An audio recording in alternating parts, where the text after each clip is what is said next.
Today is a super special Ask Your Guides. Not only is it a men's edition or Ask Your Guides male's perspective here on Inside Timer, but it's also the recording of our first um podcast episode. So super cool, super stoked. Hi Daphne from New York City. How are you? How are you doing? Good to see you here. So again, we'll take the next 3-4 minutes to interact. How are you guys doing here in the we have Weston, we have Jake, we have Andrew. I know Weston and Jake know each other, and Jake, Weston, and I have been in a live together before. Andrew is the newbie. What's up, Andrew? How are you?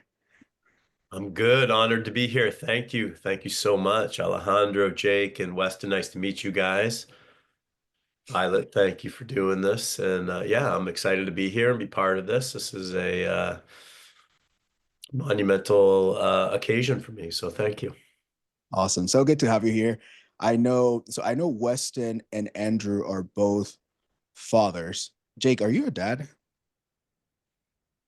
Oh, not a dad yet. I Not can a dad.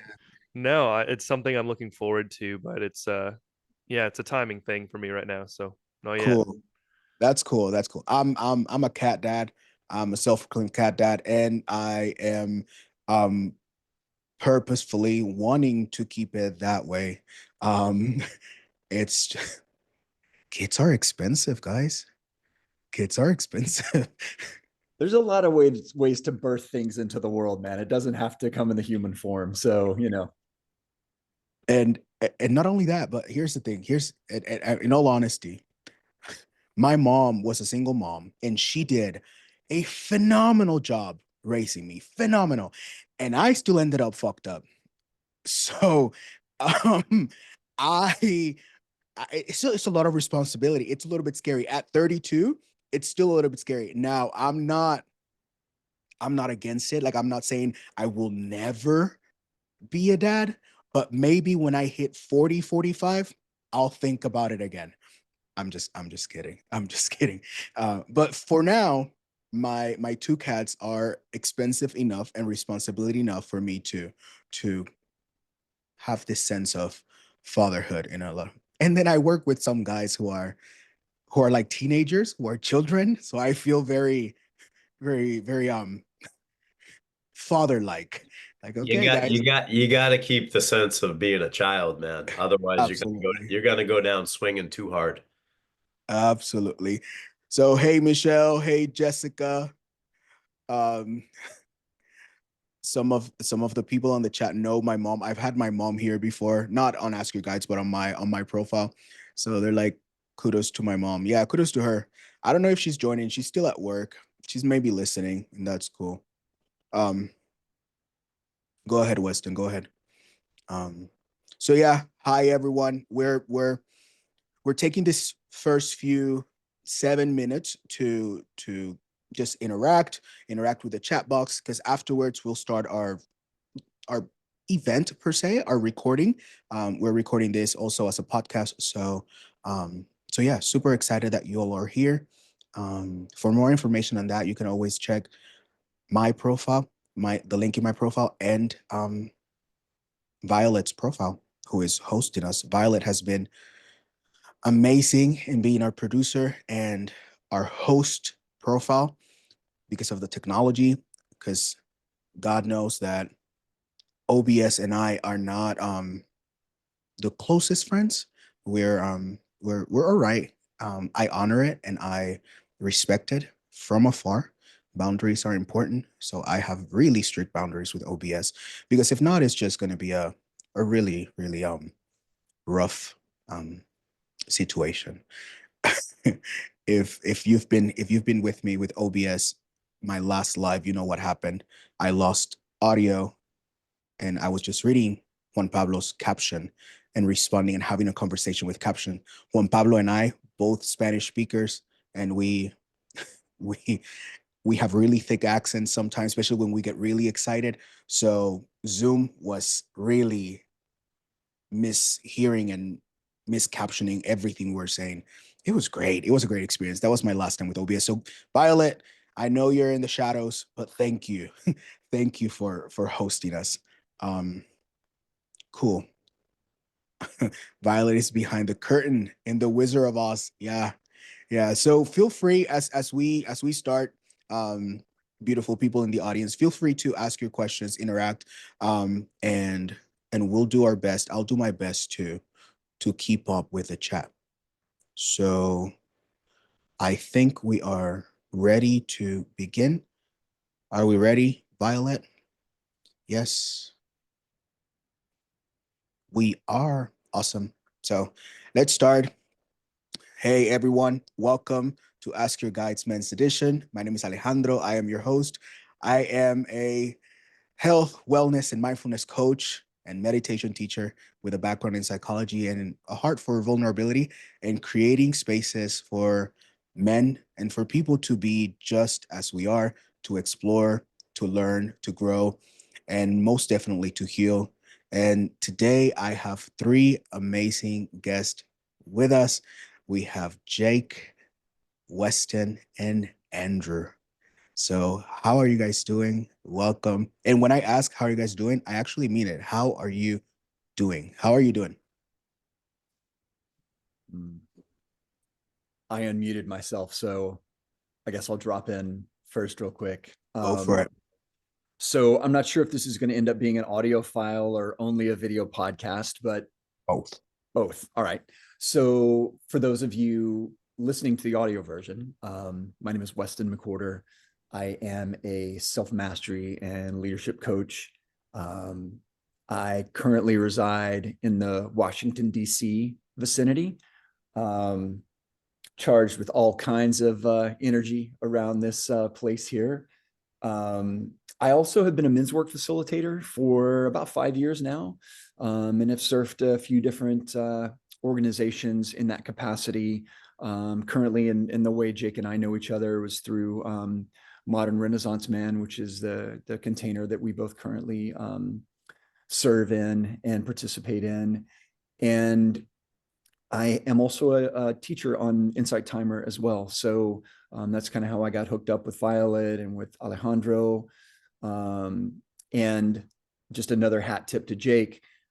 He was really, like, some of his early work and offerings on Insight Timer were, and I don't know if I've ever shared this with you, brother, but were like an inspiration for me to sort of step into that role as well. And so I sort of owe Jake a debt of gratitude for leading the way and showing the way and getting me into Insight Timer. So with that, I'll kind of set down the talking stick and let whoever else wants to join in. Awesome. Thank you, Weston. Jake, how are you doing? Yeah, guys, what's going on? So I'm gonna preface this with I was supposed to hop on a flight this morning and head back to Canada, where I'm born and raised, and roller coaster of a morning, didn't end up getting on my flight. So I'm here in Costa Rica, and already in the first 3 minutes, my video and Wi-Fi has lapsed twice on me. So I'm praying that the monkeys and iguanas leave the cables alone for the next 90 minutes so that we can get through this thing smoothly. But if you lose me, it's because the jungle has taken my signal, and I'm usually back in a minute or two. So some of y'all have seen me on here, breathwork meditation facilitator on Insight Timer. I've been doing that for almost 3 years now. As Wes mentioned, men's work is a big part of my mission. My calling in the world is to just support guys as they navigate what feels like a very relevant conversation here, masculinity. And yeah, I bounce between Canada, Costa Rica, and now where my partner's from, the States. So very nomadic, and that has been testing all of my physical, mental, emotional resolve over the past year and a half. So yeah, excited and grateful to be here with you guys. Thanks for setting this up. Awesome. Thank you for being here, Jake. Andrew, how are you? I'm good. Thank you. Wow, good. This is the first sick day I've taken in I don't know how many years, like 10 years. And it's strange, right? Coming on this men's circle and I'm taking a sick day. Like it's the opposite, Mm. right? Everything's the paradox. And so it's interesting. It's really interesting. I'm good though, very positive. And so I'm a high school special ed teacher. I specialize in running alternative and behavioral programs, but I'm also a high school meditation teacher. And brought that in last year. So this is for a year and a half, we've been running this program to bring meditation. I call it Meditation 101 to high school kids. Been on Insight Timer. For about a year plus, and I started off doing meditation. I'm a meditation teacher, breathwork instructor, Reiki practitioner, same as everyone else, right? Like, and I came on Insight Timer to lead meditations. And then I realized like I just got caught up and people really enjoyed hearing my story. And I never clicked on an Insight Timer teacher to go to a guided meditation. I would always go on when someone was sharing their story because that's where the medicine lies. And I share my story of vulnerability and transformation and how literally like we go from wherever we kind of wake up, right? Wherever life just knocks us over. And I just share the journey of self-love ultimately is all about self-love and how I didn't even know what that was. And now I just share it because someone labeled it for me at one point and a light bulb went off. And so my calling is to be here and hold space for people in any capacity, and that's what I do. And I live on a small island off the coast of Massachusetts, Nantucket, and I hold space as much as I can for people um, in all different meditation, breath, coaching. People love Reiki, right? Because they don't want to do the breath. Um, and they're like, "What should I do? What should I do?" And I'm like, "Well, you need to do the breath." They're like, "I don't like the breath," and I'm like, yeah, well, when you're ready. And so now I've learned it's not my journey, right? It's their journey. And it's a beautiful, beautiful thing. And it's beautiful to be part of this. So happy to be here. Thank you. Awesome. Thank you. I think of the four of us, I think I'm the one that's less educated on breath work. I think all three of you are really big on teaching and guiding breath work. So it's really cool, really cool. So I'm super stoked to be here.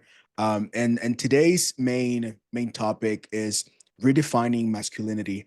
And I I want to start by asking you guys what is one myth about masculinity that you'd like to change. And I'll start. For me is, and I'm sorry if we haven't talked about this, so I'm sorry if I take yours, hopefully, but it's that strong men don't cry.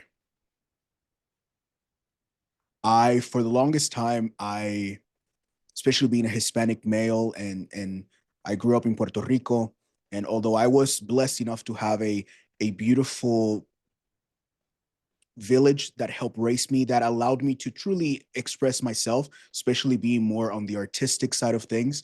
But as I grew up, especially as a teenager, I really bought into the idea that if I want to be a strong man and a strong male figure, we don't cry.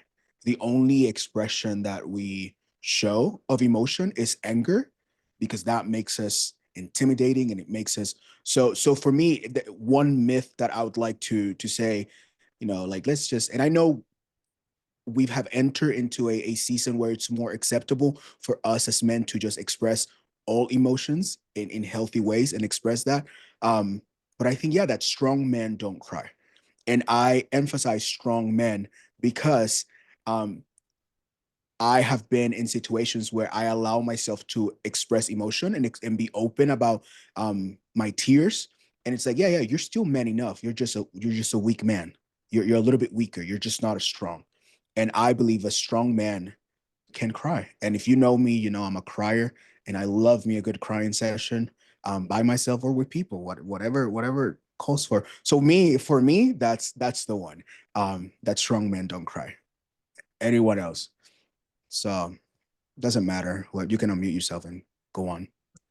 I'm gonna jump in on that. I think you know, there's two things. Crying for sure, showing emotion. But I think really what it comes down to is communication. right? And how we communicate, and that vulnerability piece, and that vulnerability is our power, right? And so coming back to communication, full of anger, full of rage, full of jealousy. And so that's how I communicated. Even if I didn't even speak, that's how I communicated. And because I didn't know how to communicate my feelings effectively. I didn't know how to listen. I was always in that fix it mode. I was always, okay, I heard that one P. And this is what makes me great at my job as a high school teacher, right? I hear it, I can fix it. I got it already lined up. But in a Right. relationship, in my own personal life, that's not appropriate, man. It's somebody just needs someone to listen and hold space for them and just open their heart and maybe offer a hug. And I think that the biggest thing, the myth is that we as men don't share our vulnerabilities. I'm afraid, I'm scared, I don't know what to do, right? Like we are constantly tasked with figuring it out. And most of us on this journey have just had to figure it out. We weren't blessed with great teachers. I was, but a lot of it I had to like plug and play.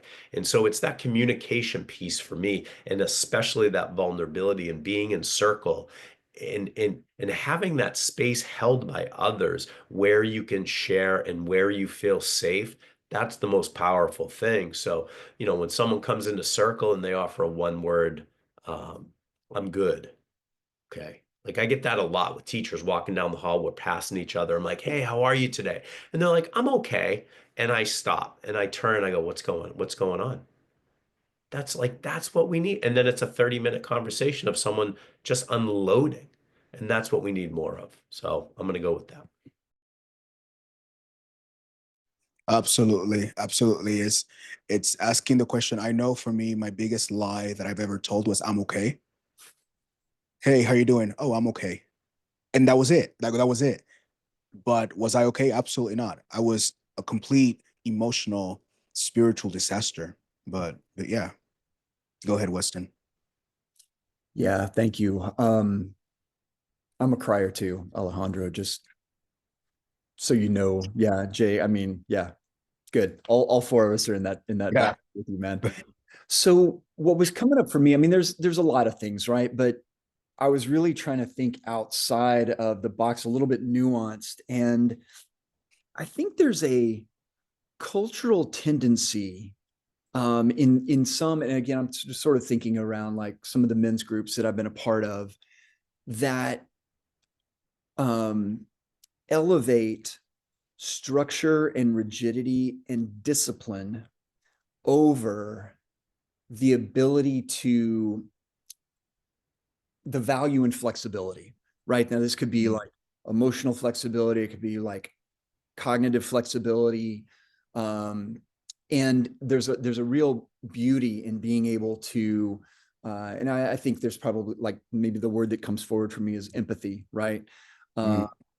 Cultivating more openness and curiosity and receptivity in ourselves, I think is what I would like to see more of. I think there's a real, I've noticed in the men's work world, there seems to be two like really distinct camps. One is this like structured discipline, like kind of like primal masculine side. And then there's Yeah. this other side of like softness and sensitivity and vulnerability and emotional, access and all this kind of thing.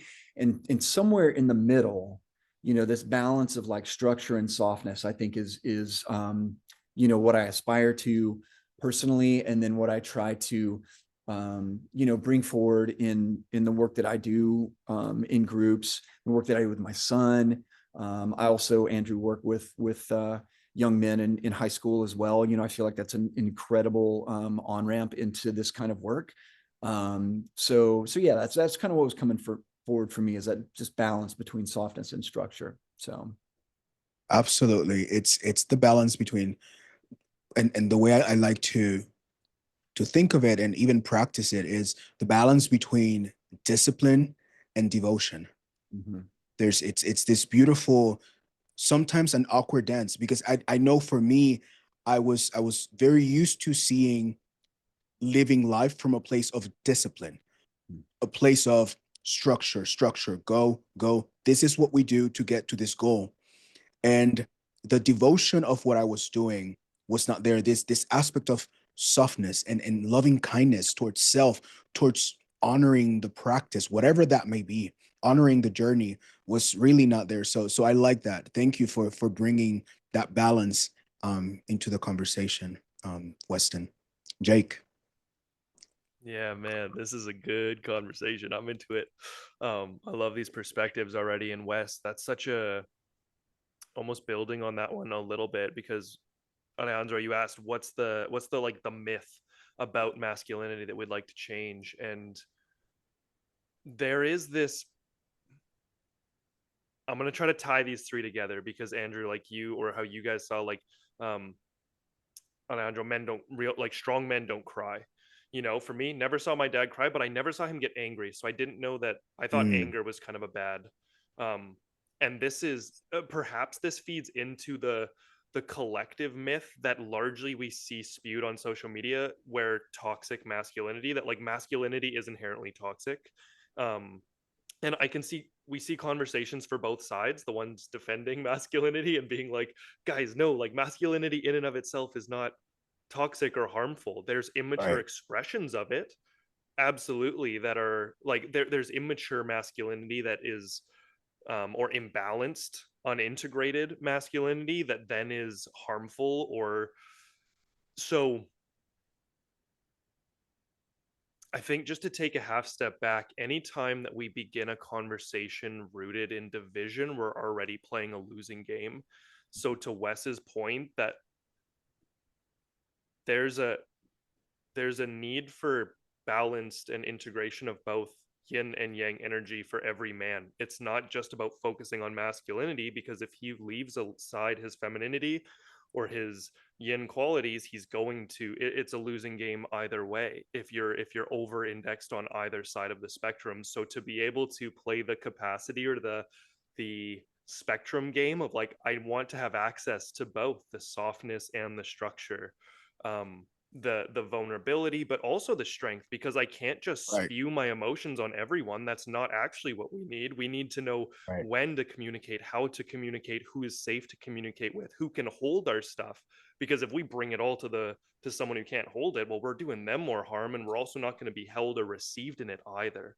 So the myth that one is better than the other, when we talk all about masculinity, it's like we lump these. I think just the myth that one is better than the other, or that we need one. I see, of course, the pendulum is swinging, and we get to spend a little more time nurturing now the softness, because large, like anyone who came through the war would have had to have stepped into the structure, into the discipline, into the hardness to survive.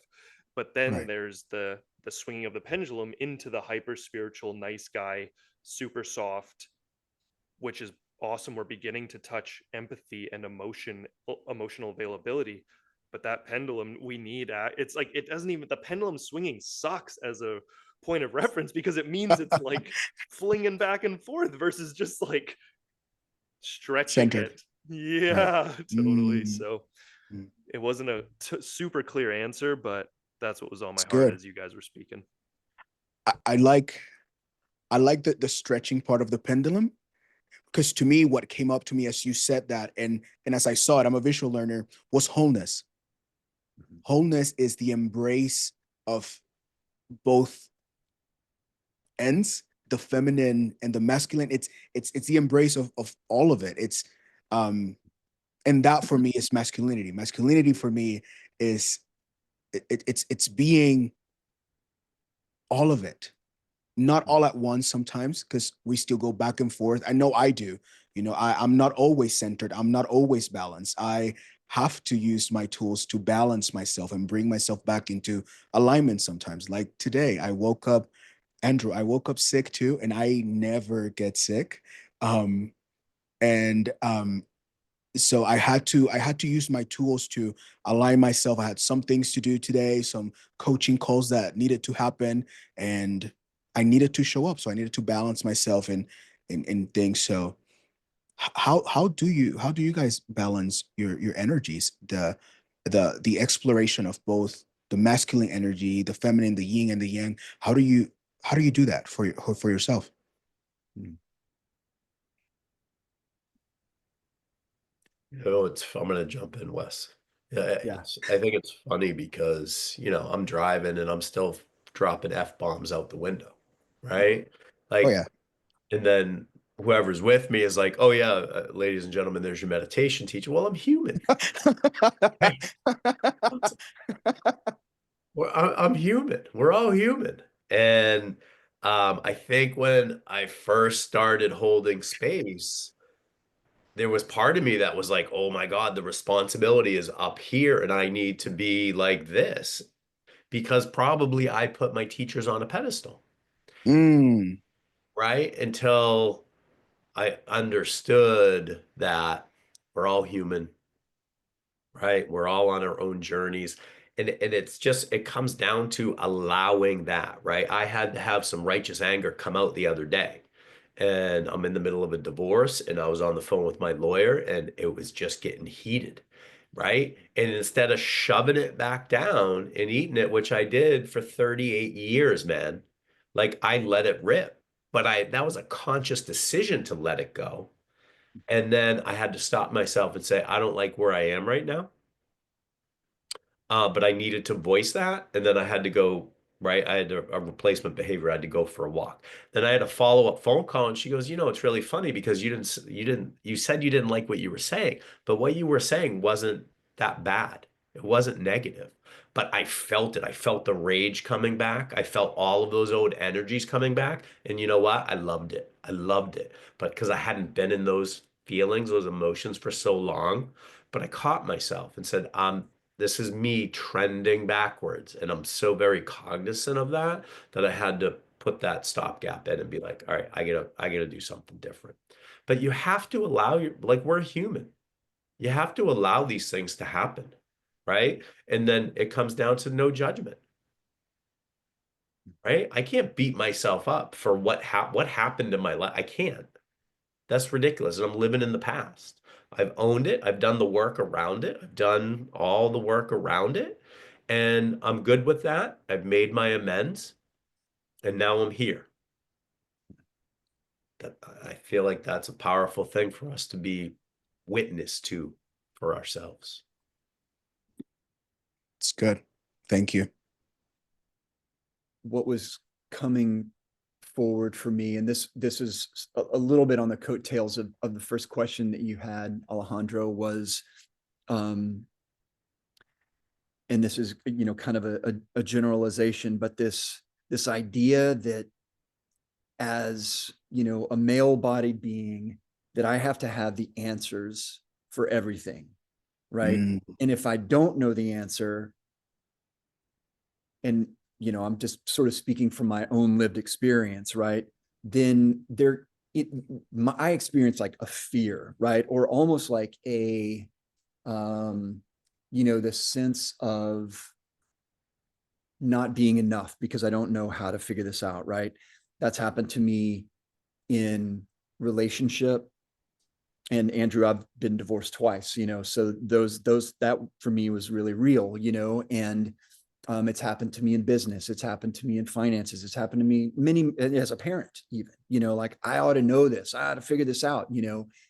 And I think there's a lot of like, you know, a lot of like the roots of toxicity in behavior, whether it's addiction or, you know, just emotional dysregulation that comes from that place of like, oh, I ought to know this. I need to figure it out myself, you know.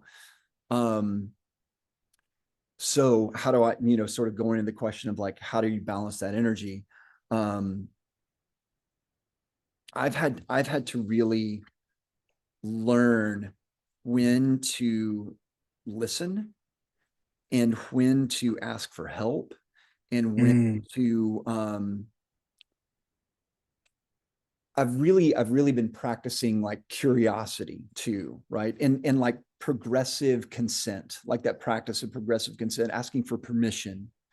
And in those ways, I feel like I kind of like relieve that pressure on myself to have to know or to have to figure something out and to just be okay with the uncertainty, you know, and to trust that when I allow myself to kind of be present with that, that unknowing, that maybe it creates space for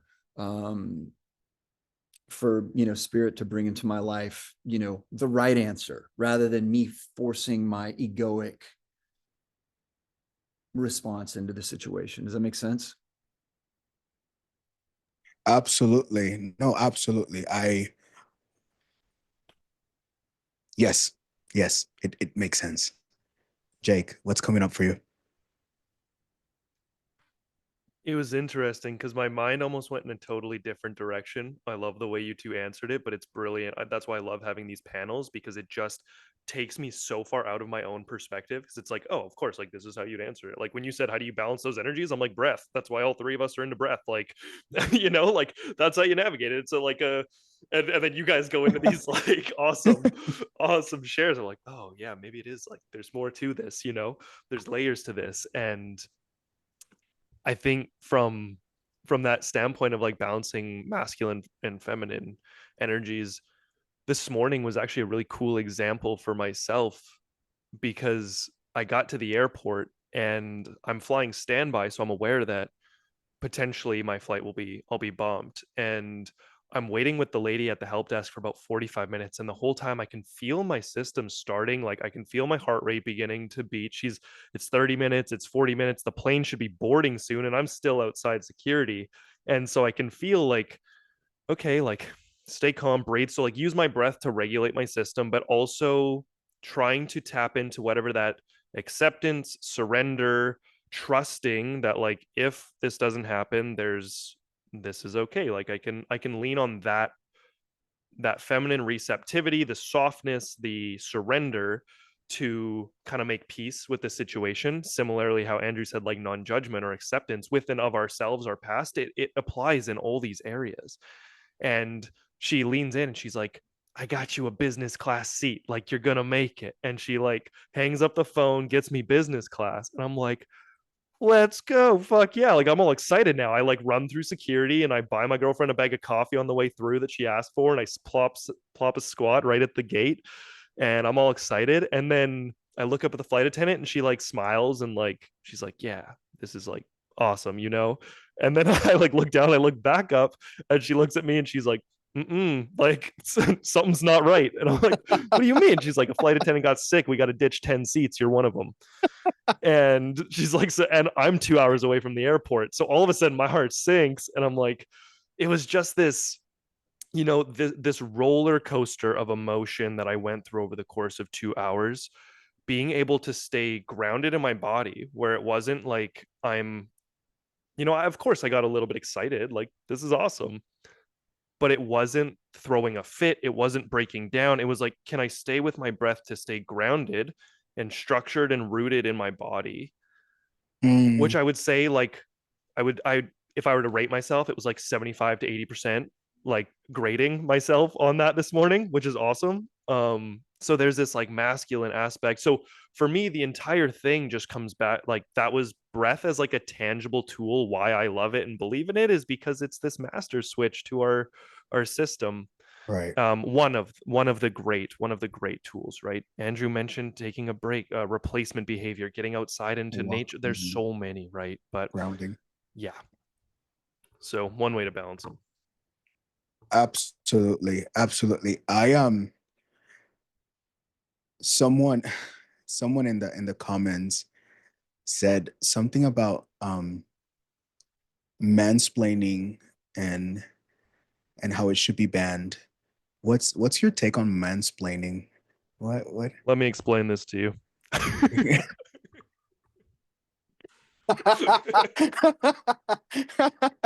Right. What do you? I know I do it. I do it to myself sometimes. I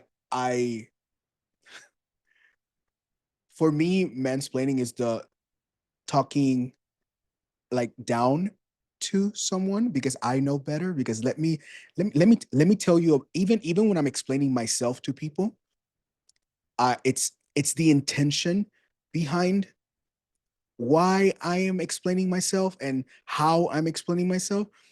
and explaining myself to myself in this like discovery journey, whatever that may be. I sometimes find myself mansplaining myself to myself.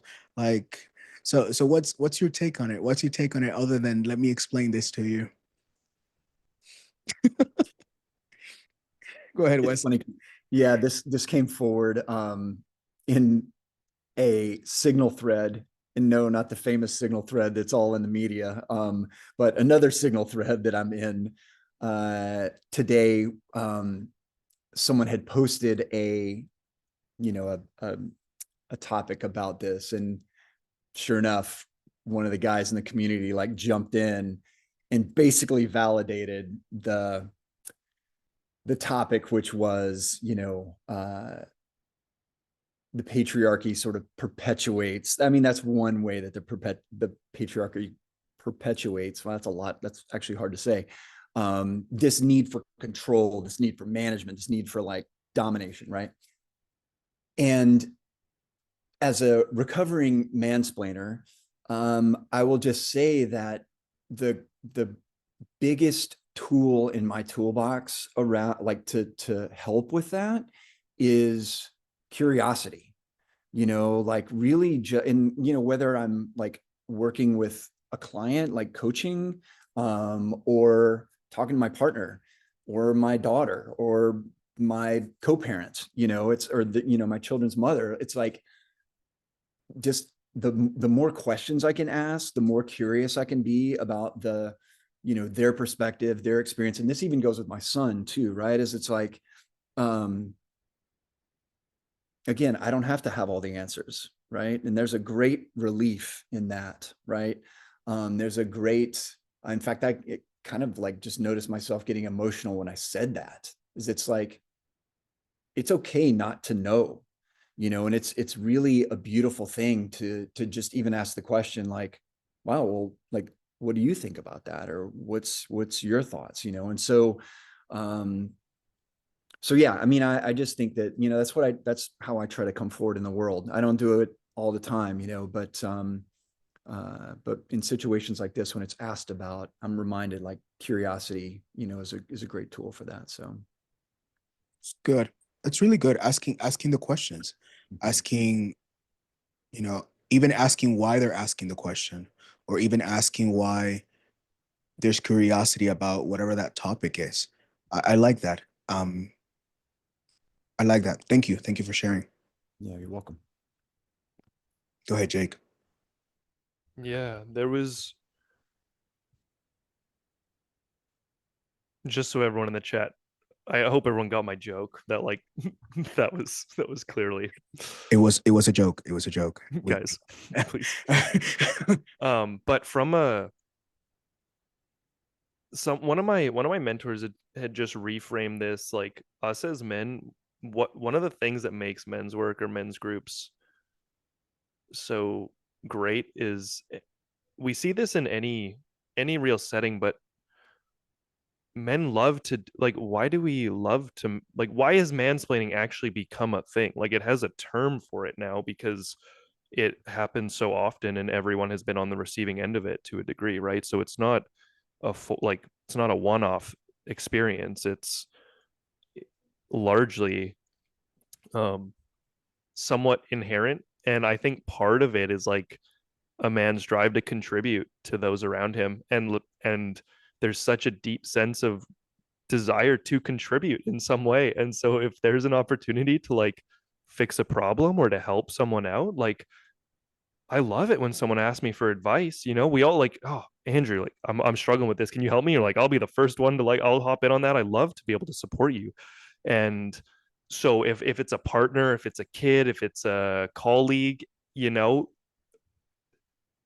there is this inherent desire to hop in and be able to contribute in some way. It feels good for us. It feels good to know that we've supported in some way.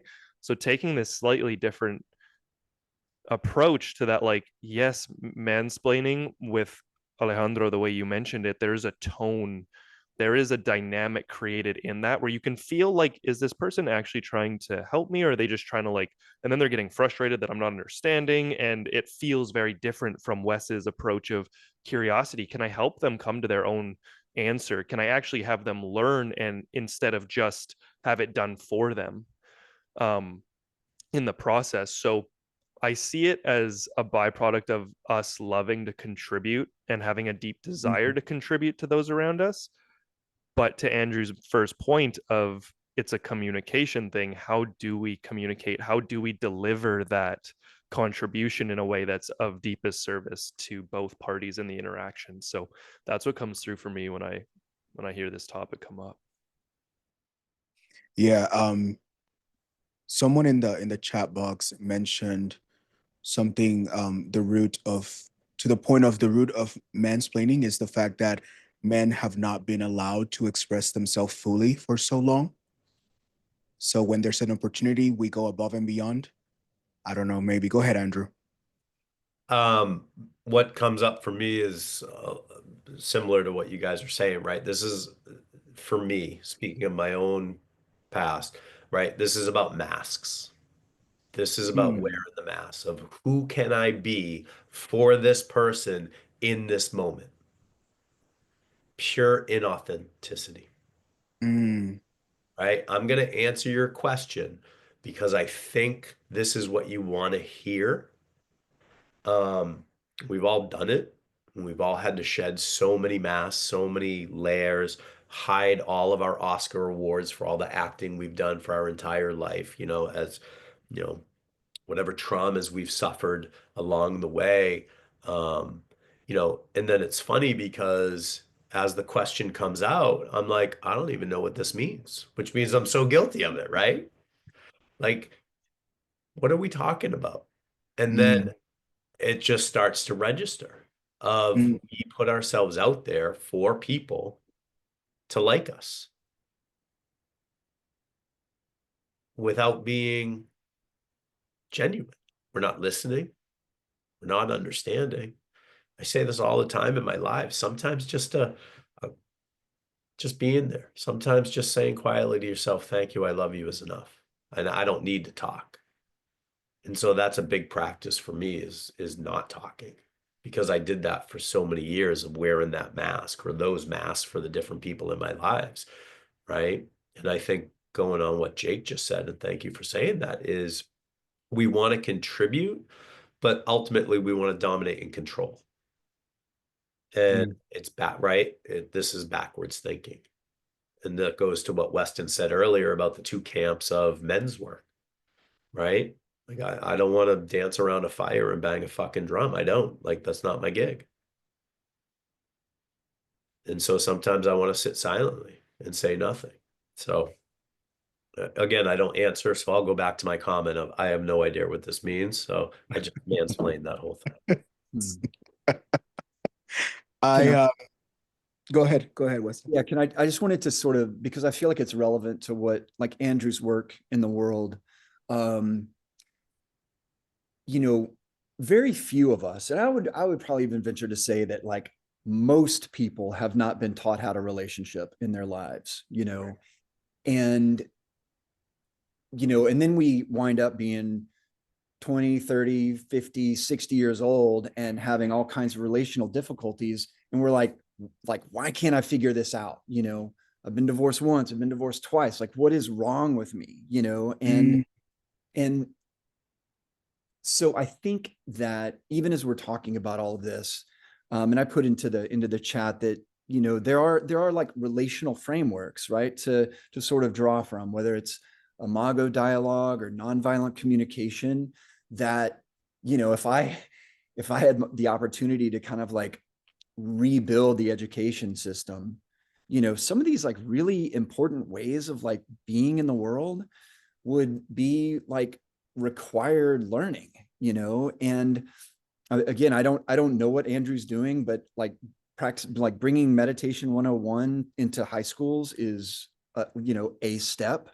I this year started a young men's leadership group at my son's high school, kind of like similar type vibe, to begin to kind of like, share some of the experience. I don't even know if I'd call it wisdom. Maybe some people would, but some of the experiences that I've had in my life that have caused a lot of like drama and how could you, perhaps like work around that earlier in life, and anyway, so I think we're all learning how to do relationship, always, and being armored up, having all these masks, trying to figure out who the hell we are actually,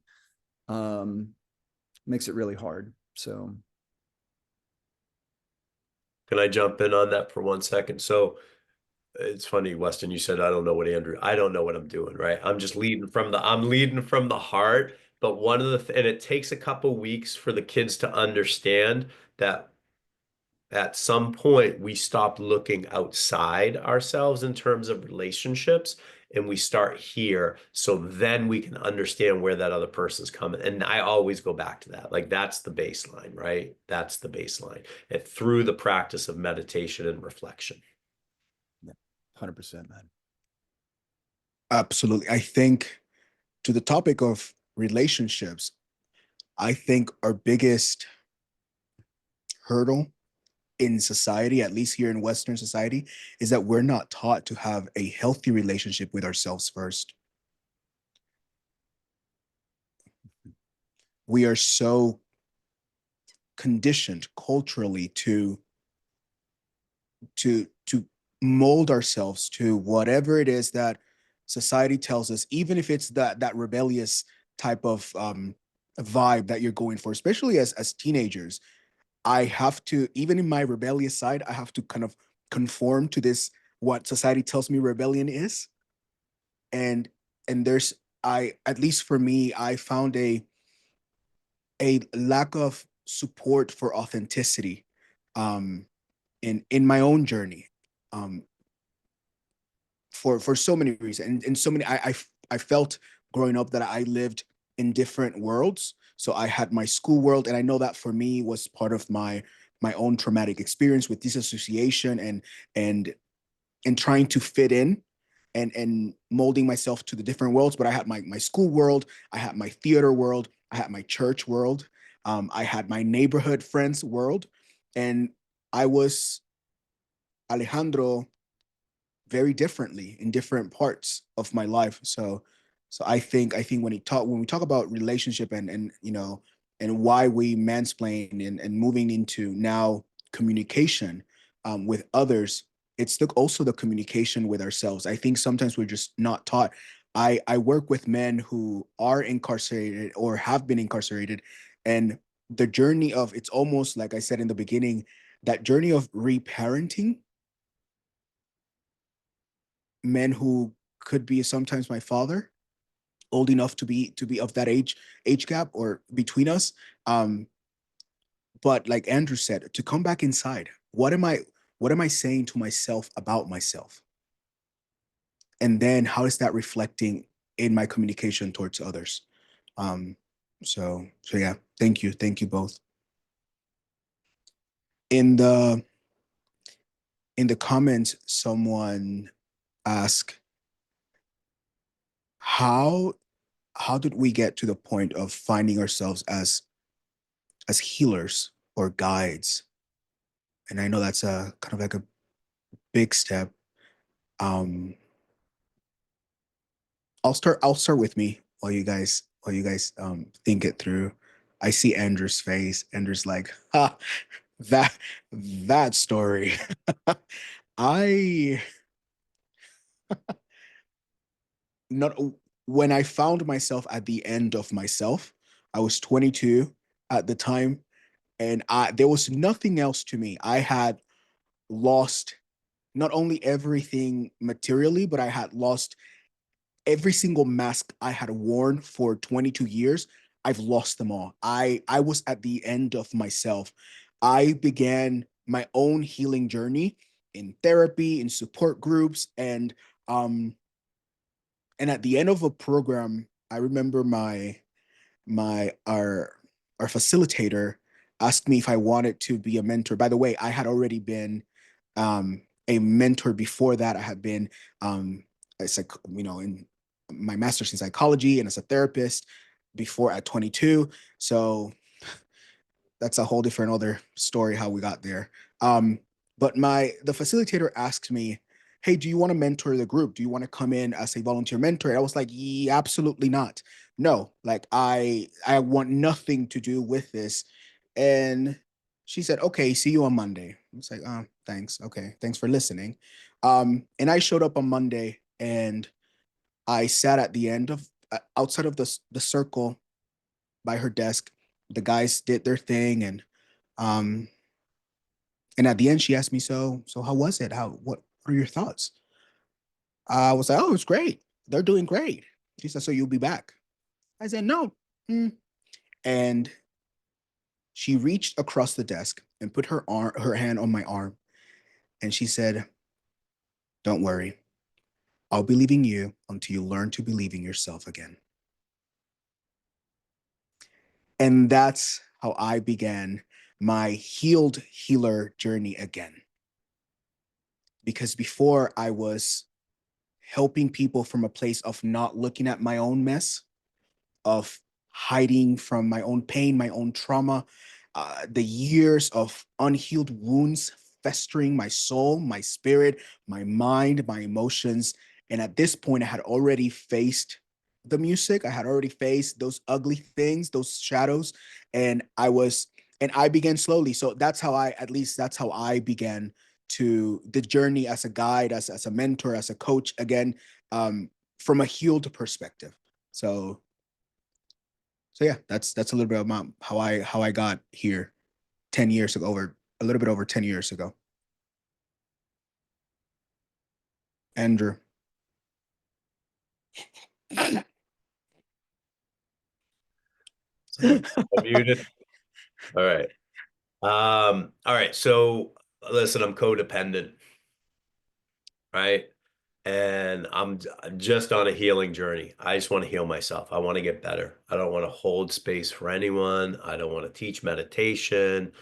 Never once thought about breath work, Reiki, didn't even know what it was, like no idea.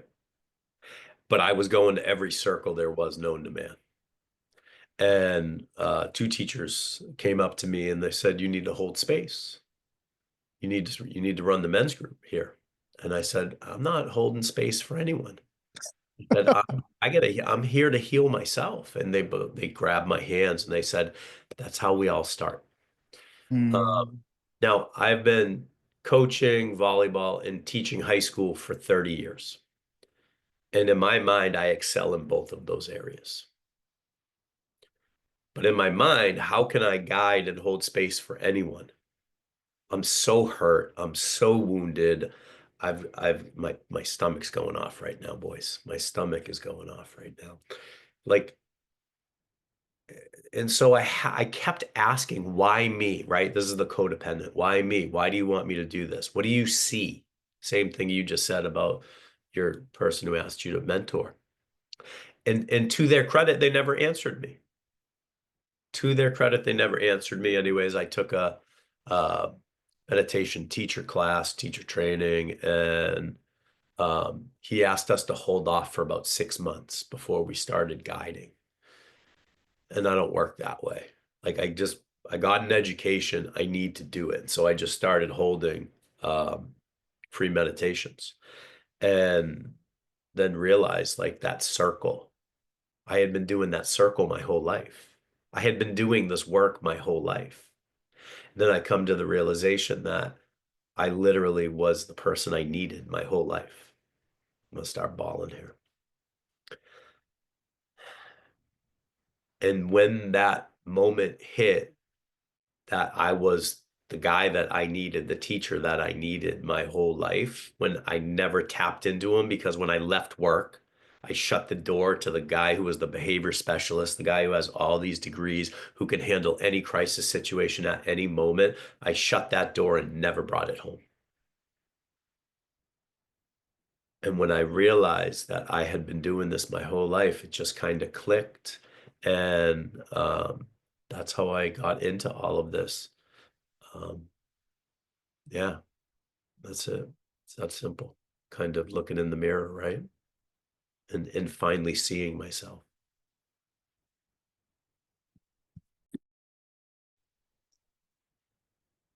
I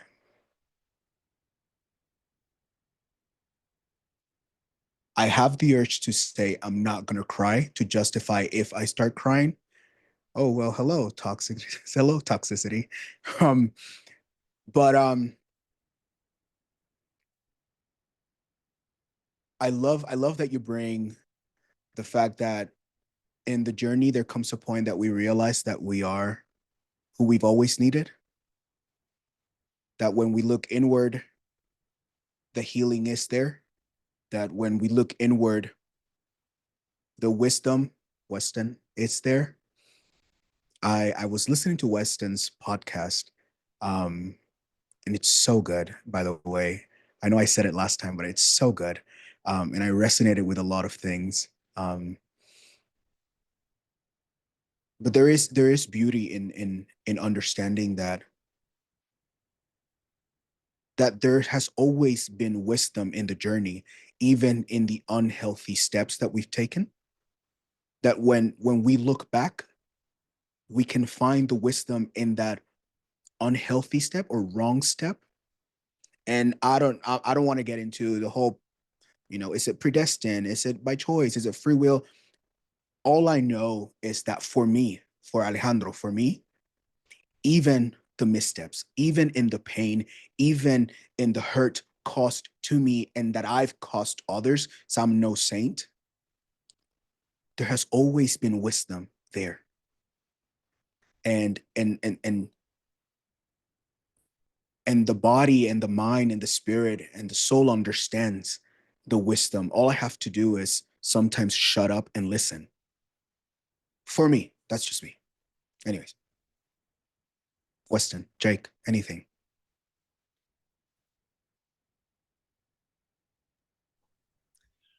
Go ahead, Jake. Yeah, this is an interesting one because my very first thought was just like, what?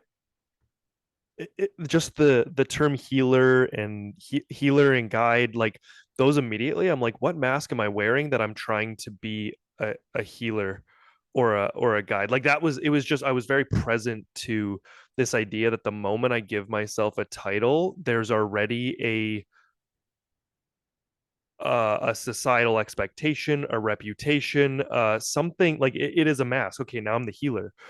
So like, what kind of Instagram content do I have to make? What kind of circles do I have to hold? What, like, how do I, like, what's like, who am I now that I'm a healer? And it's something I've been wrestling with, and it's part of my process, which is so great because it's fun to uh perhaps dismantle that a little bit for myself. I love hearing Andrew and Wes speak because it's just like seeing both of these guys, there would need to be no title associated to either of them and what they're doing. It's like I would fully trust their work just because it's real, it's human, it's them, it's um whether or not they had a big Instagram following, whether or not they had, it's just like my for me, just my journey, my experience of this, it kind of happened in three. For a lot of people, it's a bigger kind of crushing rock bottom or very illuminating. Mine was like my mom handed me a Brendan Burchard confidence course when I was 17. She's like, "Here, listen to this audio tape." And I was like, all right, like I know I'm fairly shy around girls. Like this could be good. And it was such a contrast because I was like a football star. I was like a captain on the football team, but like if there was a pretty girl walking by, dude, I started sweating. I walked the other direction immediately. So Absolutely. it was this beautiful contrast of having such confidence in one domain and yet having none of it in another. And so she hands me this course and it's just like, give this a listen. And I was a very, I'm firstborn, so just like straight A student, like anything to make sure the parents are pleased with my efforts and like crush school. But as a result, she gives me this. I'm just like, yes, mom, like wants me to do this confidence course. And it wasn't this like 2x4 to the back of the head that was a brutal experience. It was just like, whoa, I can like change myself. This is pretty fun. And so I just like, find Tony Robbins and I read my first book at 19 years old, like cover to cover. And it's like a big accomplishment, but I realize what's possible. And I guess where it really started to happen was I was in a long-term relationship. It had been 4 years at the time, and every time our anniversary would start to show up, I'd get these like crazy health symptoms. I would start to get Mm. hot flushes where like I'd go to take a bite of food, my blood pressure would raise into my cheeks, I'd get super nauseous and I couldn't eat. And this would happen for like 2 weeks around our anniversary. Kidney stones. It was like the whole like, it was like, what the heck is going on? And in essence, I had taken care. I like went down this health rabbit hole, became a Czech practitioner with Paul Chek, holistic health, addressed breathing, movement, exercise, hydration, sleep. Like I went down and it was like everything was optimized and this was still happening. And I was like, something is wrong because so I took up meditation because it was introduced to me as this is how you manage stress in the body was through meditation. And so I went in for stress management and I came out with like it was like this never ending rabbit hole of getting to know who I am, sitting with myself in that silence. I'm like, this is the most, it was wild because it became the most fulfilling part of my day was to just stop for 20 minutes twice a day and sit with nothing but the silence. And it to a degree where there was a point where I was just meditating for like an hour twice a day and my family would be like, where are you going? What are you doing? Like, and I was like, I almost wanted to stop doing everything else because I was enjoying this so much. And I realized that Yeah. that wasn't super necessary. Like I'm not living life. Mm. But for me, it came at the end of that relationship. So finally, after sitting in meditation for 2 years straight, every day, 20 minutes, twice a day, it was like my non-negotiable because I never wanted to go back to those symptoms. It eventually illuminated that I was lying to myself about this relationship and that this was actually not me. It wasn't who I wanted to be with. It wasn't working. And there was enough that, and it wasn't a rough or harsh ending. It was like, wow, from this very grounded and calm and trusting place that like, wow, I've just been, but it took me 2 more years. I was in it for 6 years before I realized that like that voice became subtle and soft enough and I just heard it enough times on repeat that that was kind of my, when that relationship came to a close, thus started the second half of my process of integrating everything that I found in that experience. So that's just one of that. I guess if I have to pick a time and place where that really kickstarted for me, it would be there. Yeah. Awesome. The origins. Mm. Um, I like that you bring up the body aspect of things, how the body responds to to your emotional state, even subconsciously. Um, I know for me, I know when I get sick, it's my body telling me, "Hey, let's like shut up and listen. Let's sit down a little bit more quieter during your practice and see what's going on." And I know for me, as soon as I woke up this morning with a sore throat, I knew I had to, and I knew it was the excitement, the emotions, and not I had to just self-regulate. I'll be fine tomorrow morning. Um, but yeah, thank you for bringing that. Really important. Weston, anything? Mm. Yeah, man. So I mean, when I think about, that mantle of healer, right? My teacher actually is fond of saying, I'm not here to heal you, I'm here to love you, and Mm. love will heal you, which I think is a really beautiful perspective. In my own journey, just like everybody is, it's constantly evolving, and I can remember, I mean, as I have, stepped into this threshold of, my second life, I remember back to my childhood how much I enjoyed helping people, and like comforting them, and just, I mean, I guess you would have called it holding space. Like that's what we call it these days, right? Um, and through, I think when I started to move into like, adolescence and high school and young adulthood, like I really like my ego went ham, like I was so driven by like materialism and conquest and validation and all of these things that really just took me so far from who I am at my core, which is just somebody who wants to like be with you, right? Just to be present, and so I don't know. I think even in my own work, my real aspiration is to just cultivate presence with anybody that I come into proximity to, and that's probably, the greatest gift that I could give to another person. And bringing with that presence, non-judgment, as much as I can, non-judgment, compassion, curiosity, all of those things. And if that creates a container of support and healing for that other person, great. Like I think that's the ultimate outcome, and whether that's in a container like this or a podcast or a men's circle or a medicine circle or whatever it is, man, I just want to show up with my heart open and be fully present, so I'll just kind of set it down with that, and to also just acknowledge, that this is a real work in progress, like we all are for this lifetime and those to come, so.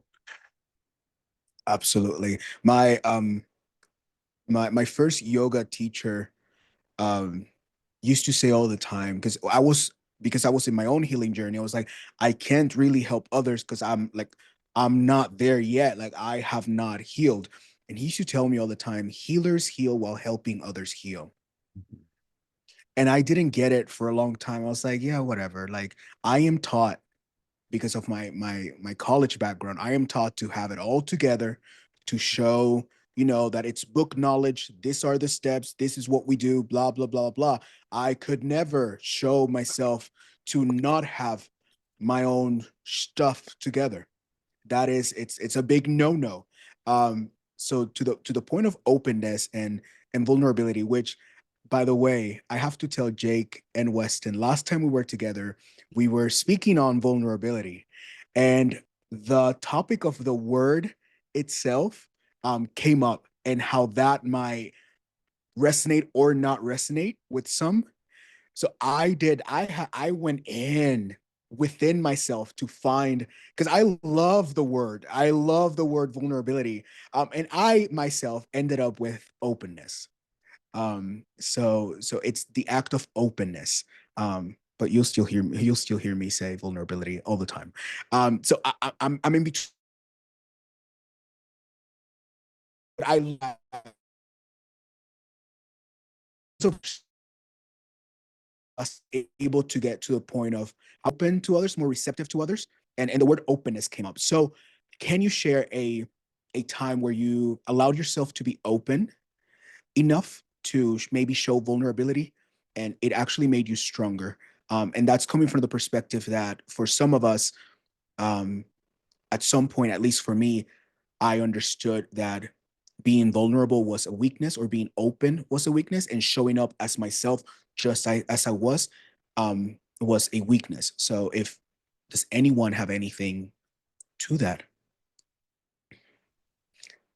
Go ahead, Weston. Yeah, man. Thank you for bringing that forward again. I just think that there's so much more like interesting nuance to like vulnerability is a charged word, right? And especially, when you start talking to dudes about vulnerability, it's like a meme word kind of, that when you start talking about openness and you start talking about receptivity and you start talking about like emotional and cognitive flexibility, well, those are things that like you can really aspire to, like, oh, what does it mean to like, sit and listen attentively to another person's perspective, right? Perhaps a relationship that's, maybe difficult, or without the need to fix or change. I just think it's a way more interesting way to kind of like walk in the world, right? But to that point, I mean, I've hurt a lot of people in my life, man, you know, myself included. And unfortunately, they've mostly been female-bodied beings, you know, whether it was my mom or my, the two women I was married to, my daughter, not physically, but mostly like emotional stuff, and having to go back and like really humble myself and be like, not only apologize, but to ask for forgiveness, to really acknowledge the pain that I've caused in their lives, and to be open to hearing like how, my choices or my behavior, my words have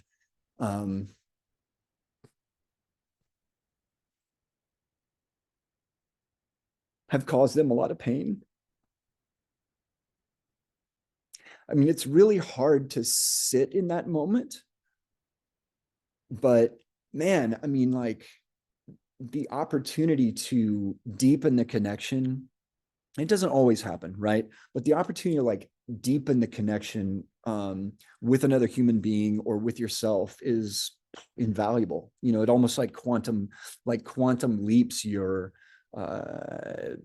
whatever wounds you're trying to put some salve on, and so I mean that's just an example, for me that I've have had to work on several times in my life. So and yeah, I mean that's vulnerable. Like getting emotional here in this group is vulnerable, but I'm really open to it, and I'm also receptive to the growth that's on the other side of that as well, so yeah, I'll just set it down there. Awesome. Thank you. Mm-hmm. Thank you. Thank you so much. I know it takes from someone who is week after week working with building empathy, working in a prison setting. It takes courage to sit on the other side of hearing the harm we've caused. And it takes true strength to allow the truth of those words to resonate within us, not as an act of harm, but as an act of even self-love, to understand that, yes, that was me. Yes, I've been there, but that might not necessarily be who I am today. And that contract is beautiful, of understanding that that we are healing, that we are growing, and that yes, we take accountability and responsibility for the things we've done. And I know, working now from a person who has been hurt, like we all have, understanding that to be able to free myself from the harmful, the potentially harmful feelings towards someone who has hurt me, understanding that sometimes people are doing the best they can with what they have, and that might be very unhealthy. But anyways, I could, if it's empathy, I can go on and on and on. But Jake, Andrew.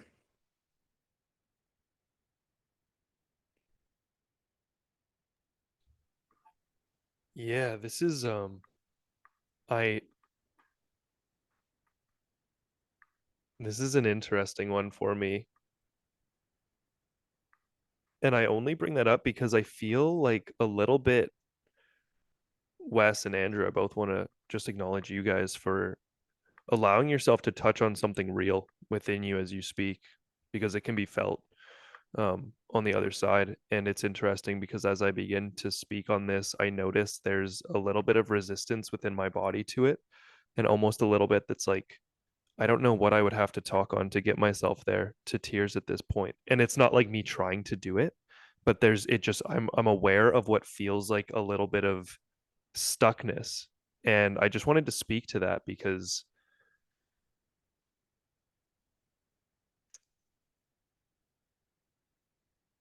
I know there have been times where someone has asked of my vulnerability and I haven't known what that is or how to access it.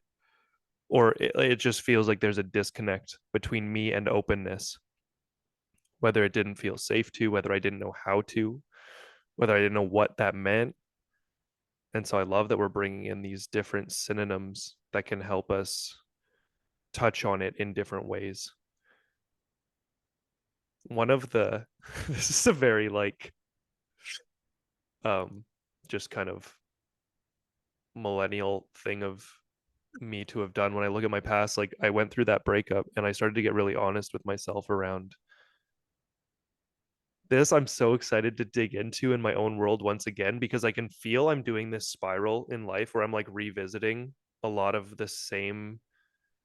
I'm coming back to this like I am aware that I've gone through this before, but I'm at a different level, you know. It looks different, Yeah. it tastes a little different, the Yeah. environment around me is different, but man, it feels awfully similar. So I'm revisiting some of these experiences in my life once again, and I reflect on when that relationship ended. And my act of vulnerability was first and foremost to look at everything that I was insecure about or ashamed of within myself. And it was everything from like the reason I have a beard is because my chin is super small and I don't like people seeing my chin. So I just grow a jawline that's prominent. Like that God has blessed me with a beard. So I just grow whatever shape jawline I want, you know? I'm I'm sorry, but I'm laughing not because it's funny, haha. I'm laughing because I can relate. But go ahead, go on, go on. Please So tell about the yeah, toes. so Please I speak just about your made toes. Because I read it, and I was like, yes, yes. yeah. So I made this full Instagram post just like I was at that point where the relationship had ended. I got nothing to hide because I got nothing to lose. The only reason I was hiding all of these things was so that the relationship didn't fall apart. Because if I could appear perfect, you know, if I'm not insecure about my chin, about my bloating and gas, about my small pinky toes that don't show when I wear flip-flops, you know, when I'm like all of these different aspects of my being that I was just like didn't want anyone to know about. At that point I was like fuck it, cuz nobody like now the only reason I was holding on like hiding those was because there was a fear that if I brought them to the surface it would ruin the relationship. Well, Come the on. relationship's already over, so now I can share them. First with myself. That's what was important, was that I was able to just see them. Wow, I'm actually really um you know, and it was there was layers to it. It was porn usage. It was the way that I would interact with my brother when we were younger. There was just like so many different layers that was like, oh, I'm insecure or ashamed about that. So much of it was body stuff, but I made this list and I posted it on Instagram. At the time, it was a combination of deeply vulnerable because that's a lot of stuff that I didn't want anyone to know about me. And now I'm like, I want everyone to know it about me. You know, that like Yeah. totally radical blast. But what was beautiful was that it was met with everyone being like, yo, me too. Like, wow, thanks for that share. Like I also struggle with late night binge eating. Like I eat sweets to cope with my emotional regulation after dark. Like I'll sneak out, grab the fridge, you know. And there was so much resonance in the community around me that I realized that like our insecurities are the, you know, the thing we've been led to believe that will disconnect us from everyone and everything, but it's the humanness that makes us it's the most relatable aspect of our experience, is the things that we're kind of insecure or ashamed about. So that openness ultimately led to one, me feeling connected to those around me. I don't think I could have done that in a healthy way had I not made peace with a lot of those insecurities or sent love to them first on my own. If I was looking for validation to realize like why I wasn't a mess and putting it on Instagram to like ask for that, it would have held a different energy. But because I was delivering it in a way of like, these are things that I've realized don't actually make me a bad person. maybe it'll resonate with you too. So that was my that was my act of vulnerability that I think stands out. Yeah. So good. I read the post on Substack, and it was so good. And I was like, yeah. Like that makes sense. That makes sense. Um, and I see the chat, and some people are like sharing their own kind of physical vulnerability. Someone said something about their forehead. Someone said like, oh yeah, the chin thing. I guess chin is a thing, which is funny enough that you said when I read your post, I my last ex used to call me Chin, and I had completely forgotten about it. And I had to do some letting go. I was like, what the heck? Because of the thing that I don't have a chiseled face, although if I lose weight, I do sort of have a jawline. I was just speaking about my jawline to someone that it does exist behind this. But the beard is that. The beard is to give some shape to my round face. The hat is because I'm balding. I am that 30-some-year-old with a hat all the time. And so I like that you mentioned the one sometimes the one thing we hide the most, these things that we're insecure about, is sometimes what connect us the most to others, because it is human. We're so taught to pretend perfection for whatever reason.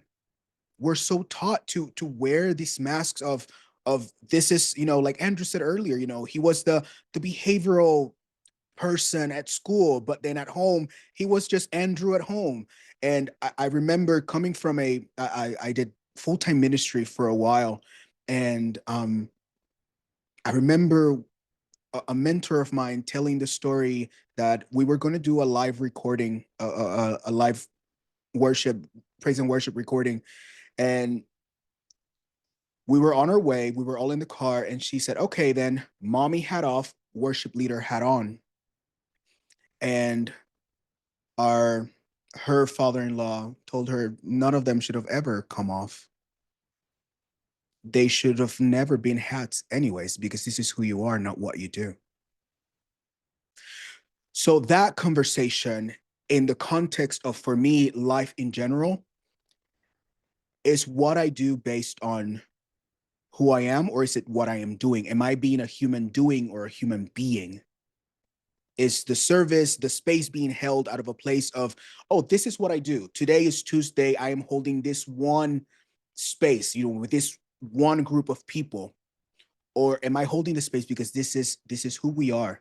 This is who I am, out of carrying whatever, not the label of the healer, not the label of the coach, but this is Alejandro. This is who I am. This is so anyways.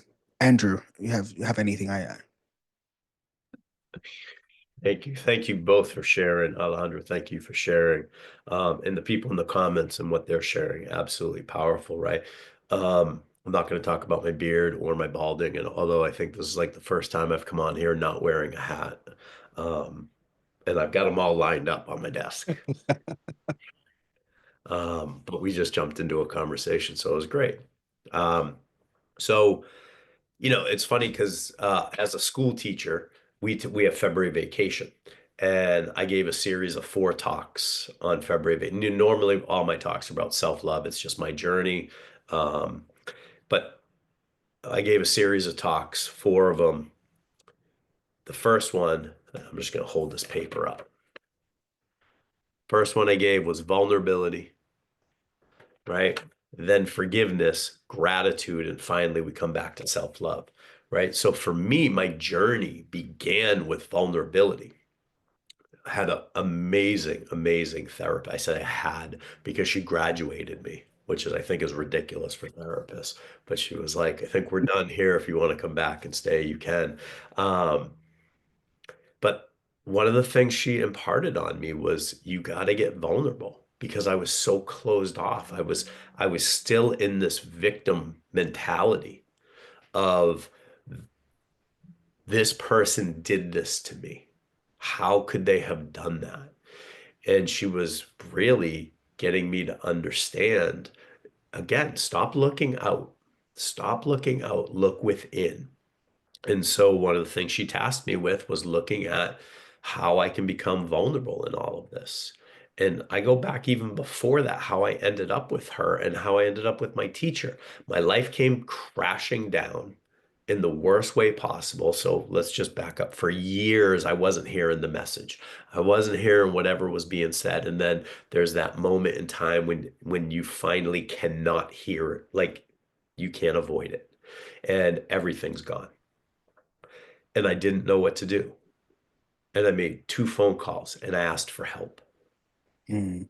Well, that was the first time in my life I ever asked for help, because I was literally in this place, this darkness I had never seen before, this darkness I had never felt before. And I didn't think I need help. I just said I need help, right? And so that vulnerability in looking in the mirror at all these different aspects of me, that whatever was being said, whether it's true or not, I'm going to look at this and I'm going to make change. I'm going to bring about change for me. Um, and that long look in the mirror and then ultimately owning my own shit is so powerful. It's knee breaking work. It's the most humbling thing you can do, to have to look in your own eyes and come to terms, like Weston said, about things that we've done, things that we've said, actions that we've taken, behaviors that we've expressed, and then have to say, I don't, I don't like that. In fact, I don't resonate with that anymore, but I have to change it. And, you know, this word vulnerable, I work with a lot of guys, and um, they want to come and do the breath work because it's the manly work, right? It's the hardcore work, and I'm going to breathe and I'm going to go hardcore at it. And, the best part of that is the tears. That's uncontrollable, right? It's the cap that's popped off, and you can't keep any of that emotion back down. And it's allowing that to keep going. It's allowing it to come out. And, what I found is that through vulnerability, and I use the word deliberately. I heard you guys talking about not using. I use it because it's power. When you understand it's power, um, there's something about opening yourself up in a safe space with safe people and sharing something, and even just, hey, I don't like the way that this conversation's going, and we need to backtrack a little bit. There's something so freeing about that. And this is coming from someone who had no idea how to communicate. So now I'm learning all these new skills and being able to practice them, and then getting positive response in the practice of that. Talk about behaviorism 101. Like, that's just so beautiful, because you're getting rewarded in the way that you've never been rewarded in your life, right? Someone asked in the comments, where's this domination and control coming from? Well, like, again, I can only speak for me. It's coming from seeking negative attention, because we don't get positive attention because our words and our ideas are not valued. There's not even a space for us. I grew up in a time and a place with, you know, kids are to be seen and not heard. Well, I wasn't having none of that. You're going to see me and you're going to hear me. And I came from a very loving household. I just, you know, acted the wrong way, let's just say. Um, and to be able to understand that and backtrack to all those different versions of me and do that healing work, that's vulnerability. I say this all the time. Like, I love the darkness, man. I love going after it, right? That shadow work there's nothing better, but I had to stop searching for it, right? Because the work doesn't have to be tedious, and it doesn't have to be backbreaking. It can be liberating, and it can be easy and flowing. And I forget who said it. I think it was Jake, talking about the conversation he had and breaking up, and how that it just flowed, right? And the universe clears a way for us when we've done the work. Spirit, God, Buddha, Allah, it doesn't matter, whoever you believe in, whatever you believe in, it just things become easier. And I attribute all of that to tapping into that vulnerability. That doesn't mean I'm weak. That means I'm fucking strong. That means I own my shit. That means nobody can ever put me in a position where I am uncomfortable again, because I already put myself in that position and I own it. And I've made amends to step out of that mud, keep myself clean. That doesn't mean I fuck up, because I do all the time. And I own that as well. But I am human, but nobody can ever make me feel a way that I don't allow. And now that I'm more whole than I was, bro, that is centered. That is grounding. I am blessed. And I know there's so much more work. That's the beauty of all this. There's so much more work to be done around the next corner. There's more. That's why having people in our lives that trigger us. I'm constantly in communication with my wife as we're going through a divorce, because she's the only one who knows those buttons to push, right? We were supposed to have a meeting today at 4 o'clock. Nothing. Didn't hear from, right? And I'm just like, you know what? Are you okay? I hope you're okay. I haven't heard from you. Let me send you love. Let me send you gratitude. I'm here when you're like, that's life, man. If I can't hang on to negative feelings because my energy is so precious, my time is so precious, so I'm not gonna spiral down the drain anymore, because I spent 48 years spiraling down a damn drain, and I had no idea I was spiraling down a drain. And then when I finally kind of realized it, that all stopped. And so I think this in and of itself is being vulnerable, um, coming together and sharing. And, I think this is the power that we have a responsibility, right? My therapist used to say to me all the time, you got a phone call from whoever you believe in, God, spirit, doesn't matter. You got a phone call, and it wasn't a conference call. It was a direct call to you, and you chose and you picked up. That's it. People ask me why I do what I do. I don't know. I don't know why I do it, but it's now my responsibility to do it. And I know that. And so I say thank you, and I love you. Awesome. Thank you. Thank you, Andrew.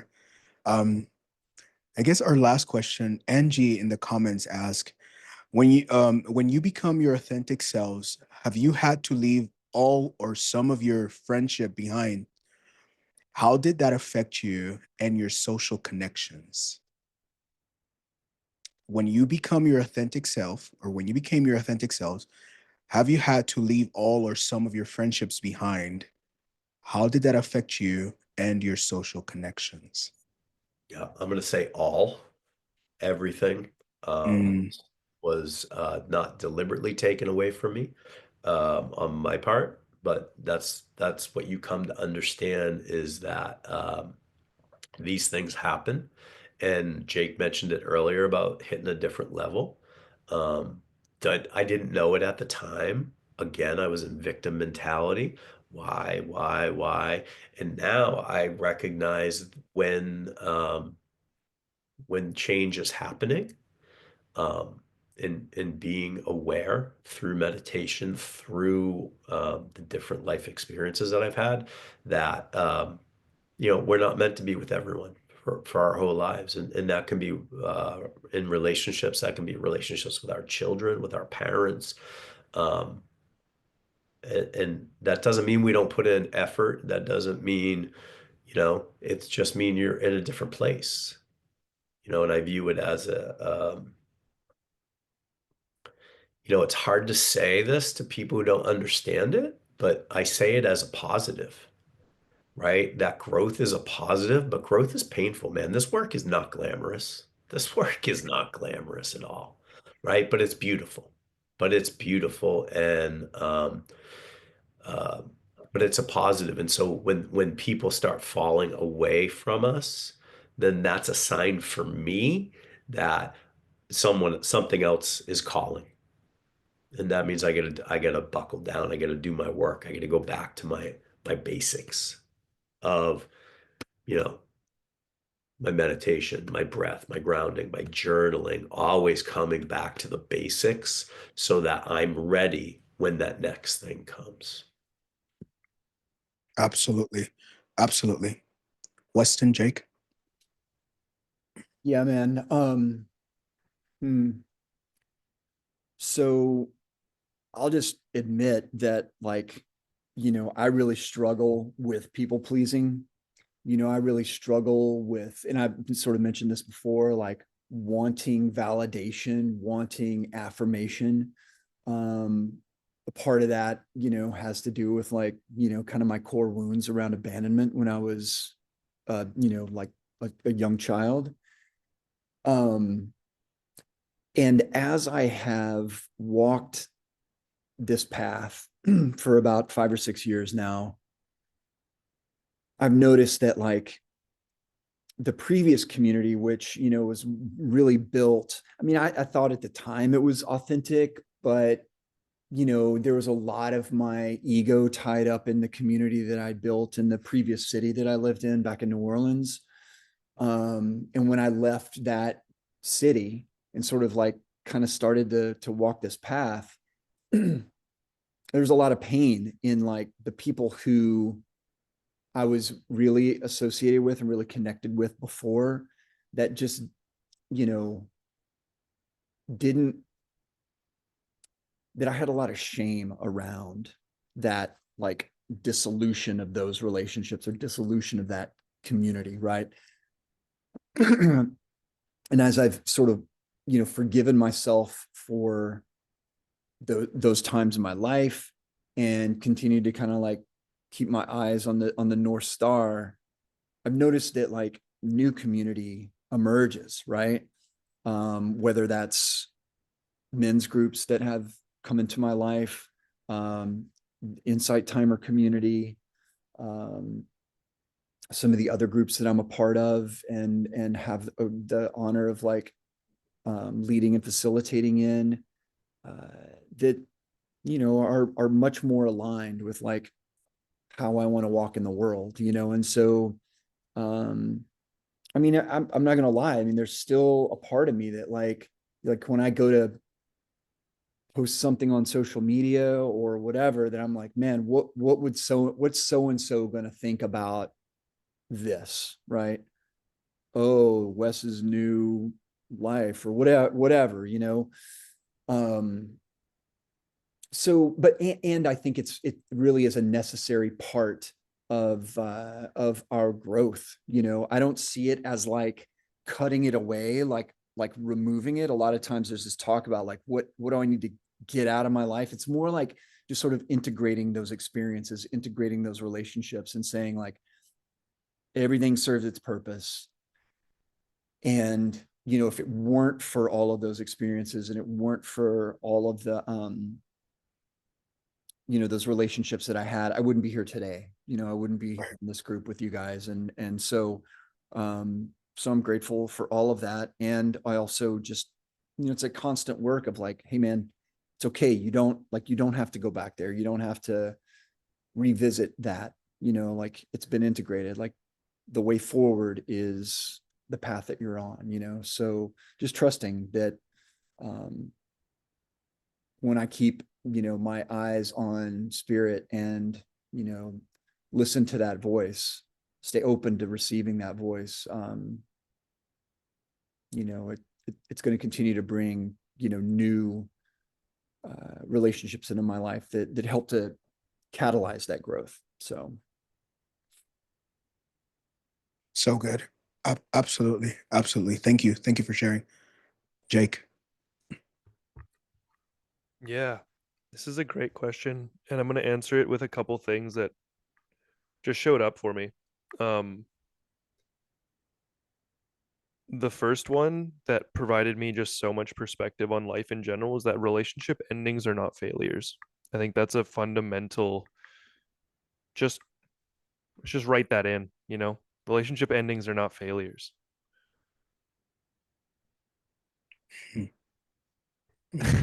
I almost just feel like leaving that there because it does its work as you just, sit with that. Yeah. And Yeah. simultaneously, for me, it's to kind of hold both in my hand at the same time, that relationship endings are not failures. So absolutely, as you grow, as you transform. It's not even, I would never expect someone to stay in the same dynamics the same relationships their entire life. Simultaneously, I don't know that relationships ever actually come to an end, ever. From that standpoint of, if it's a relationship from your past, it's a part of you. It's going to be with you forever and always. When a parent passes on, you know they are with you always and forever. So is there ever actually an end to a relationship? Mm.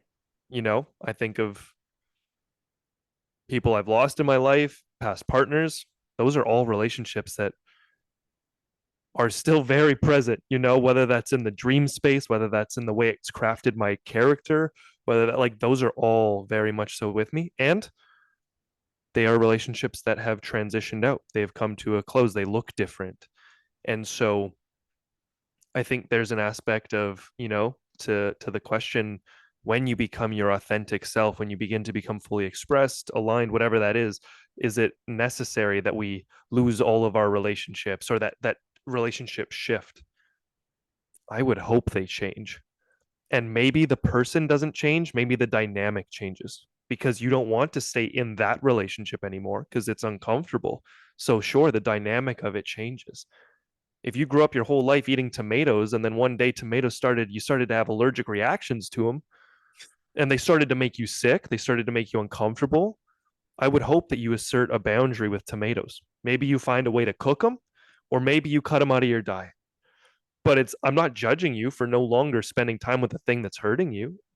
Or you can change your relationship to it. You can find a new way to interact with it, set a boundary with it. So it's a bit of an odd metaphor there, but you get what I'm saying. It's just, relationship endings aren't failures, and it's okay for the dynamic of it to shift. That's how I perceive these relationships.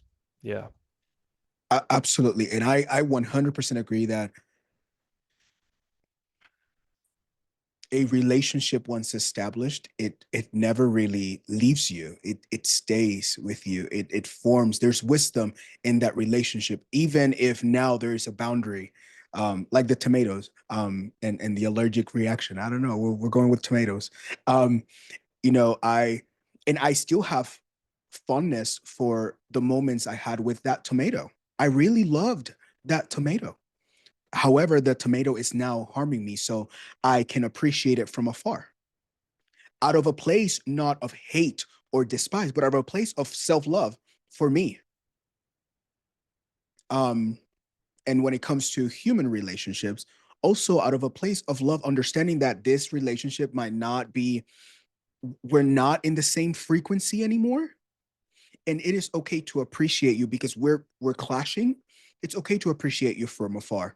Um, I know we use in the wellness space, in the meditation, we use a lot of the phrase letting go of things that no longer serve us, which is something that I've said, and I've had lives here on Insight Timer about it. But even then, when I come to the awareness that this, whatever it is, relationship, behavior, belief, it no longer serves me today, but at some point it did serve me. And I honor that. I honor the relationship I had with that. Even for me, my unhealthy expression of anger, I would act out in loud anger, very unhealthy, because under all of that, I didn't feel heard. I felt like my voice had no value. So to survive in different situations, I would get really loud and really unhealthy. Today, that doesn't serve me. I understand that it's harmful for me and others, but at that point, it did serve me survive. It helped me survive. Sorry. So it's this awkward dance of when it comes to friendships. I know for me, some friendships have organically sort of, the communication have um just just kind of like melted away, just organically, just because now we're speaking different languages. And that's okay. And there's no ill feelings there. It's just I am no longer believing and behaving the way I used to. I think it was Weston that spoke on on on the masks that we wear. I was wearing certain masks back then because I wanted to be, as a recovering people pleaser. I wanted to, because I didn't have this sense of self-value. My value was found in my connections with others and how they accepted me. And now that I have this sense of I am enough just as I am, and my voice has value, and I am beautiful, and I am wonderfully made, and there is wisdom and beauty in my journey. I not necessarily seek the same connections. Someone earlier mentioned being codependent. I think it was Andrew. When we have this codependent tendencies, we connect with people who are going to feed into certain things that resonate with our wounds. We trauma bond even if it's subconsciously. When we start healing, the trauma no longer has this hold on me. The trauma response is different. Therefore, that relationship, it's doesn't serve a purpose how it used to. So it's not of a place that you gross, I hate you, I don't know, you were unhealthy for me. It's out of a place that I've grown, I've healed. And hopefully my healing and my growth is also inviting this other person to heal and grow. That might happen, it might not. I think it's a natural progression of the healing journey and the growth journey for some relationships to subside for a little while. And it doesn't have to be an ugly thing. It's just part of the process. At least for me, it has been. Um, so as we come to an end, guys, I want to say thank you so much to the three of you for being here. It has been amazing. I have interacted with you guys' teachings and offerings, and you guys, the three of you, are dope AF. I know I look up. I know Jake is younger than me, which I have to clarify from our last time together. He is younger than me. I thought I was the youngest, but that's okay. I'm old now. And I look up to the three of you. I love the work you do. I love how you show up for yourselves first and for others, not only here on Insight Timer, but in your other things that you guys do. Um, so thank you. Thank you. I know Andrew was one of the first teachers I ever saw cry on a live, and it resonated with me because I was already crying on my lives. I know Weston, on a live we had together, our first time together, also cried. I saw Jake last week dancing on a live, and I was shaking what my ancestors gave me here on the other side of the screen too. Um, and that guys, you guys are so dope and so awesome because it's something that we're not used to. It's almost like, even for me to be like, oh my God, I've seen you guys do this, it shouldn't be such an amazing discovery, but it is. I'm still in a process of discovering men and people who I resonate with. So I appreciate the three of you so much for saying yes to not only showing up for yourself, but saying yes to showing up for others, because your journey truly helps me in my journey. So anything else you guys want to say, go ahead and take it away. Weston, I saw your mic on mute. Man, first of all, thank you for seeing us. It's a real honor to be here with you, Alejandro. And yeah, I think, ultimately, we're all just on this journey of trying to figure out how to navigate this meat suit through this experience, and in a way that is, ideally, altruistic and generous and loving and humble. I mean, there's other things as well, but it just, this being here is my practice. and every time I show up, whether it's in these containers or other containers, it's like, this is the practice that I've called in for myself, and so it really is an honor, and I'm so deeply grateful to Jake and to Andrew, to Violet, and to Melanie, the two of them, seeing me, and the support that they have thrown behind me over the last year in my own journey. And I'm just, committed to walking in a good way in this world, so again, just thank you for having me, man. So, and thank you to everybody who showed up on the live. It's been really thrilling to see that conversation unfold. Just thank you all for showing up for yourselves and for each other in this container tonight. So I feel very connected to all of you. Absolutely. Thank you. Andrew, Jake. Yeah, well said, Wes. Everything there. Just the biggest thing was just feeling a huge thank you for Alejandro holding this space, brother. Being a weaver, being able to bring our worlds together and have us all in the same space is such a gift for me. And thanking for all of us, I know it, and for everyone who's showing up on the Insight Timer Live this evening. It's been awesome to have you guys here. That's part of what creates the energy of this entire space. This conversation is crafted by your questions, your curiosities, your vulnerability as well. So and Violet in the back being the one making it possible to start that conversation. So Andrew, it's been awesome to get to meet you on this call first time and share this space with you too. Wes, as always, brother, and Alejandro, just grateful for you guys.